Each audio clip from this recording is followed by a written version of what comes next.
So, and it is 11:18, and we do have guests here, I believe, right? Executive Director Nevitt for the Council on Public Defense proposed statement on the standard for indigent defense. Correct. I Is see there, Professor Berukowitz, and I know that I saw the others earlier. so I'm going to turn this over. Is Chair Travis Stearns here? Yes, he just popped on the screen. Okay, I'm going to turn this over to Chair Travis Stearns. Thank you. And I really appreciate you moving on so that we get to this point. I want to just, mostly I'm going to have Professor Berukowitz speak about our proposed advisory.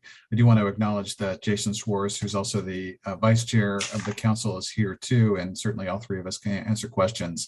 So a reminder of the council is sort of an interesting part of the Bar Association because we are a body that is made up of a Supreme Court justice, 2 other judges, 3 law school professors, public defenders, prosecutors, both current and former public defenders and prosecutors, line defenders, chiefs of offices, 3 professors, civil rights attorneys, and we really, our mission, all of this group, is to get together to ensure that the best possible delivery of public defense services is available. Now, the reason for why we need to do this and why we need to continue to do this is the response to a crisis. And the reason why the Bar Association created this council so long ago is because there was a crisis. And unfortunately, it's a crisis that continues. Some of you who watch I'm an appellate attorney, so I read a lot of notices about which cases have been accepted or not. But some of you who are as geeky as I may be also know that in this last week, the Supreme Court accepted 2 cases for review where there was systems failure for failing to provide public defense, where a county in this state had contracted with an attorney who was not licensed by the bar to provide public defense. So we are not in a place where public defense is perfect, and we are still, like the rest of folks, suffering from the effects of the coronavirus. It is particularly important in public defense that we acknowledge the crisis of the coronavirus, largely because our clients don't get to pick us and they don't get to find lawyers who have open spots on their calendars to handle it. And so unlike private attorneys who can choose to turn away cases, we can't, which is why this is such a, why again, we've been trying to respond to the coronavirus and try to respond to the crisis that is happening. Many of you may have seen in Dan Satterberg's announcement of his retirement from prosecution, the overwhelming number of cases that are pending in the courts and that are still pending in the courts that need to be resolved. That is equally true in public defense. So that's all I have to say, except that I'm super thrilled that Professor Berukowitz gets to present our proposal and to explain it. Those of you who know Professor Berukowitz know that he is a preeminent national scholar who recently wrote an article on public defense and its role in reducing racial disproportionality in the criminal legal system that is included in the task force report. He is a consultant across the country, I believe in Michigan and Louisiana for 2 jurisdictions. And we are very fortunate to have him as an emeritus member. And he is also the chair of the committee that put forward this proposal. I will tell you that all of our proposals are affirmed by a supermajority of the council. We had no votes on putting forward this advisory. And that's what I have to say, and I'm going to turn it over. Thank you very much to Professor Berukowitz. Thank you, Travis, and good morning. Thank you for the opportunity to discuss our request with you. I'm a professor from practice at Seattle University School of Law, and I have a small project there called the Defender Initiative. I've been at Seattle U for 15 years, and before that, I was director of the Defender Association in Seattle for 28 years. I've been engaged with the Council on Public Defense since it began. 38 years ago, I realized yesterday when I was preparing for this, when I served as chair of the criminal law section of the State Bar, I presented to the then Board of Governors to obtain support for the Washington Defender Association standards on public defense, which the board has done several times now. The board has had a long history of support for improving public defense. We are here today to ask you to endorse a new workload statement that we issued on the council. This follows on 2 previous advisory notices that we prepared and the BOG approved. This is designed to give public defenders a tool to talk with their funders and other leaders about how workload must be considered in implementing the caseload standard that the state Supreme Court has imposed. It's designed to help defenders work with their local governments to address how to do that. And we've offered some suggestions at the end of the statement. Public defense providers, both those who are in offices and those who have contracts, are coping with dramatically increased workloads caused by the pandemic.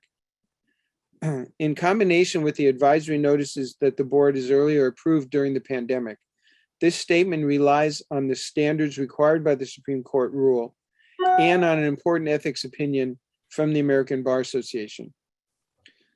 Even though the filing of new cases in some parts of the state declined during the pandemic, cases resolved more slowly and at a much lower rate, resulting in burgeoning workload and in open cases staying open longer for the lawyers.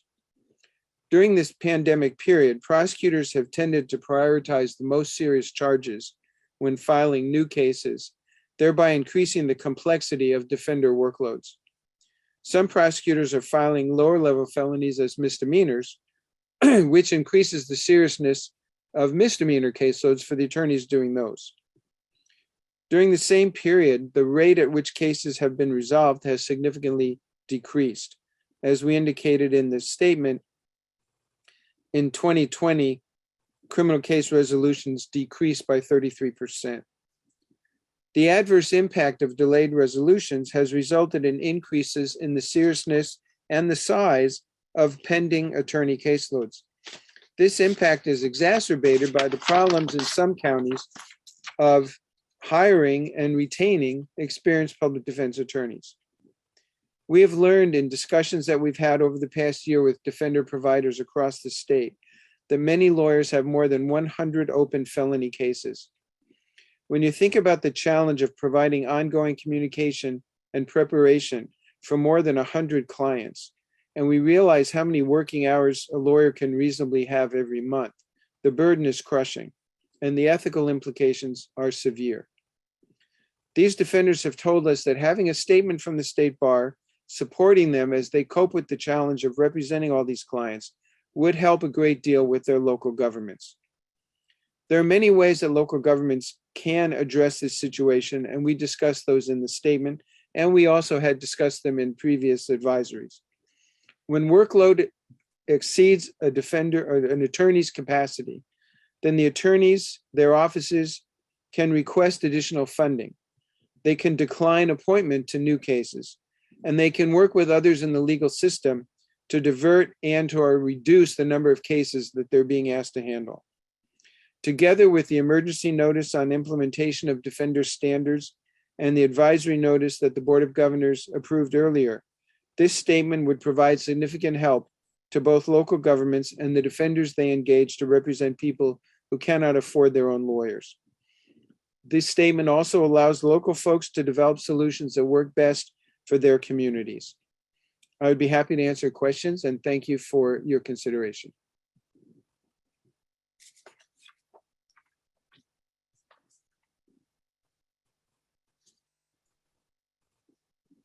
President Tolleson, you're on mute. I'm sorry. I don't know if your Vice Chair, Jason Schwartz, wanted to add anything or not. No?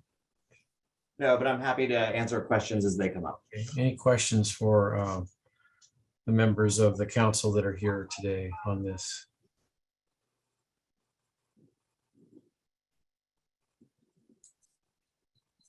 I take it you are seeking, Chair Stearns, that I'm sorry, I have 2 hands up now. Governor Williams Ruth, followed by Michael Cherry, who's the Practice of Law Board Chair. Thank you, Mr. President. As I was reading through the materials and looking specifically at what was in the recommendation, and it talks about the case numbers, about felonies being 12 cases per month And then for misdemeanors, it should be no more than 33 misdemeanor cases per month. And as I was reading through and seeing that there is the acknowledgement that not every case is going to require the same amount. And I appreciate the fact that it seems, if I'm reading it correctly, that it is up to the individual attorneys, that they have to be the ones that say, wow, I may only have 6 cases, but they're super complex and I can't take any more. Am I reading that correctly? Because I will confess I've never been professional criminal law. Last time I did a criminal law was in my clinic 20 years ago at Seattle University. So but I remember, being a former insurance coverage attorney, there were times when I had 25 cases and it was fine. But then I had, as I got more advanced in my career, having 10 cases because those were the ones that literally required every minute of the day. And so I would tell the partners, hey, I can't take on another simple one because I'm busy doing this multi-million-dollar construction defect. So is that the way I'm reading the materials correctly? Yes, and and I think your point is well taken, both in terms of the complexity and as what's happening in the pandemic, the length of time that cases remain open. And if you have a client in jail, you need to stay in touch with that client, certainly out of custody clients too, but even particularly in custody clients. And you're absolutely right. And in fact, one of the points we made in one of the earlier documents is that when the lawyer asserts that he or she has too many cases, that should be presumed to be correct. And that's a position that this board has approved.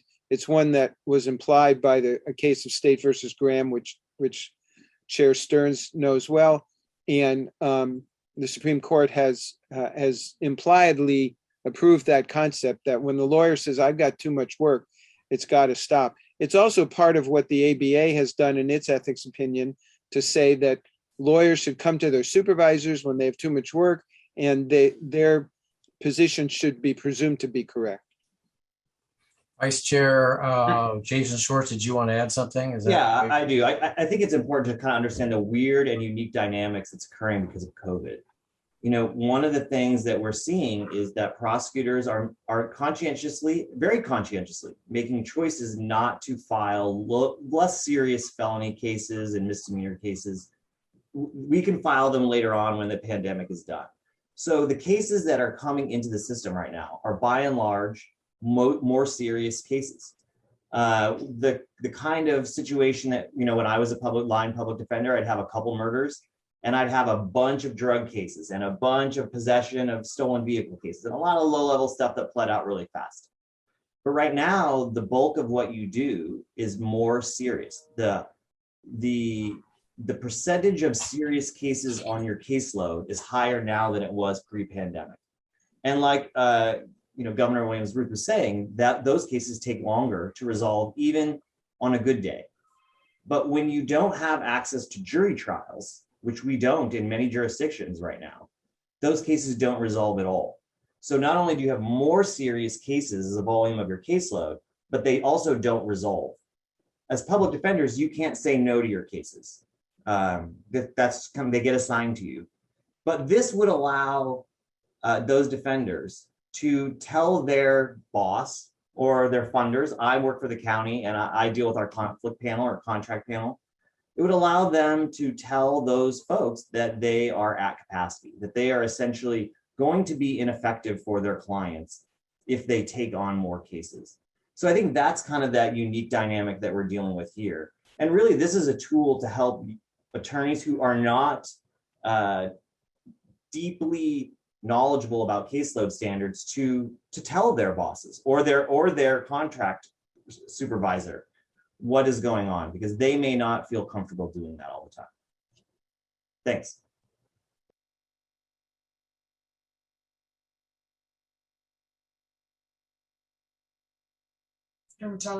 Thank you very much, Vice Chair Stearns. I saw a hand up by the chair of our Practice of Law Board. Did he not want to say anything?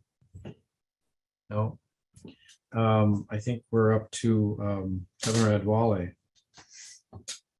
Thank you, Mr. President. as a public defender, I've had the opportunity as a line attorney. I've had, unlike Jason, I'm still a line attorney, and I can tell you categorically that whereas I used to do a large volume of cases pre-pandemic, the cases I have now are way more complex. And the officers told us in downtown Spokane that they are emphasizing, they are particularly paying particular emphasis to certain number of people or cases which they believe is in the public interest, in public safety interest. And all these cases are way more complex because the officers don't look the other way. In other words, there are resources by the state government, by the state, put on those particular cases to ensure that those cases are way more complex than I could ever have imagined. So this is what I'm dealing with in my practice right now. So this statement is going to be helpful because I've had directors walk into my office and said, well, you had more cases pre-pandemic.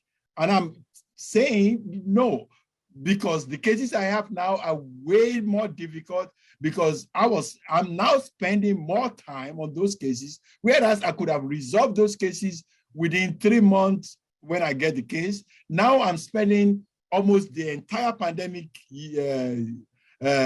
period, almost 2.5 years now, working on one single case that we've not been able to resolve. Those are the challenges that we have had to face, and I strongly support this statement, and I'm urging that the Board of Governors support this statement. I don't know if if we need a motion for this, but if we do, I will move for us to adopt this statement. And I'll Thank you, second. Mr. President. I'll second. Okay, I think it was moved by Governor Adwale and seconded by Governor Higginson to adopt the statement from the Council on Public Defense, the proposed statement on the standard for indigent defense. Have I stated that correctly? Yes. Okay, let's see. Chair Stearns has got his hand up. I just wanted to say one other thing that's concurrent with caseload and something that's really important. Like Francis, I am also a line defender. I'm a line defender in appellate court, but I think that the problems that I've faced are the same that all others have faced too. And that is the great difficulty that I have in communicating with my clients. The most important thing for me, and one of the reasons why we have to really examine how many cases a person can handle at a time, is how hard it is to talk right now. You have to realize that for me, most of my clients are in prison for trial level lawyers. They're in jails. I can't get to prison anymore. And I have not been able to get to a prison to visit face-to-face contact with a client in over 2 years. My colleagues who work in trial court are not as restricted, but it is very hard for them to get into the jails to talk. And you know, it is a critical part of our work, communication with our clients who are in crisis and who understandably have barriers that are set up with their lawyers, and acknowledging this statement sort of also acknowledges the crisis in communication and our attempts to comply with the professional rule 3.1. So that's the remainder of what I have to say. Thank you so much for giving us the time to talk today too. Can I ask just a question about the access to the prisons? Is it because the prisons have a policy of no visitors? Is that what's going on, or is there some other access issue? I'll say the department has been as accommodating as they can to us. They have worked with us and with the Office of Public Defense to provide access. But for example, I have a case, the Supreme Court case that I'm arguing in a couple of weeks, and my client's entire unit is shut down because there's an outbreak in the unit that he's in. So even if there were that ability to get into the prison, I could not get to see him. So it's always a Department of Corrections is working very hard, and I only I have good things to say about the attempts that they have made to allow us to, but for a long time we couldn't get in at all. We do have nominal access now, but again, the high risks that are associated with us not being able to meet in person today for our meeting are exacerbated by the outbreaks that are happening in the prisons. The department does a nice job of letting us know where the outbreaks are. The DOC has a website that shows where their current outbreaks are, but I as a not young person anymore, feel very nervous and about walking into a prison in the middle of the Omicron virus. So I'm not sure I would want to do that anyway. Thanks very much. Governor Boyd, you had your hand up, then you had your hand down. Now you have your hand down again. Did you want to talk or share? Sorry, thank you. I keep debating whether I want to say anything. I just wanted to confirm first that we're talking about approving the statement on pages 84 and 85 of our material, just for clarification for me. Chair Stearns, that's the statement right. you're asking for Yeah. approval of. Okay. Okay. And then the thing I was debating saying is I think this is a good statement for the entire criminal justice system. We've been talking a lot about public defense. I'm a prosecutor down in Clark County. I think it's good for prosecutors' offices and courts as well. You know, if public defense can negotiate cases quicker and resolve cases more quickly, then that means prosecutors' offices are also resolving cases more quickly. Courts are having fewer cases in their system. The wheels of justice are turning faster. So I think it's a good thing for the entire system as a whole, as well as for the individual defendants and for those who work in public defense. So I support this statement. Former Governor, Chair of the Practice of Law Board, Michael Cherry. Thank you. Like Governor Boyd, I was debating whether to ask this question, and I didn't want to take away the time from the important part of this matter. But Chair Stearns, did I hear correctly that there was a person who was not licensed to practice law who was hired as a public defender? Yeah, the case name is State v. Ayerts. It's pending in the Supreme Court right now. Argument has not been set. Actually, the argument is set for March 15th, Travis. Or March, or sometime in March, if you are a better lawyer. Thank you very than me. much. I just appreciate that. Thank you. There are two case names, but case Ayerts is the lead case. Ayerts. ST. Thank you, Professor Berkowitz. Okay, any other discussion on the motion? Not seeing any other hands up. Well, in that case, let's take a roll call vote on the motion. Governor Abell. Aye. Governor Adwale. Aye. Governor Angeville. Aye. Governor Boyd. Aye. Governor Clark. Aye. Governor Couch. Aye. Governor Dresden. Aye.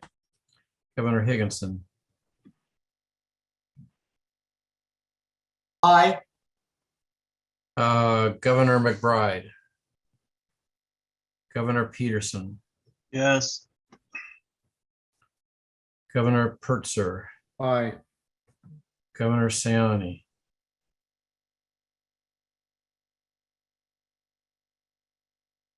Governor Stevens. Aye. Governor Williams-Ruth. Aye. Did I miss anybody?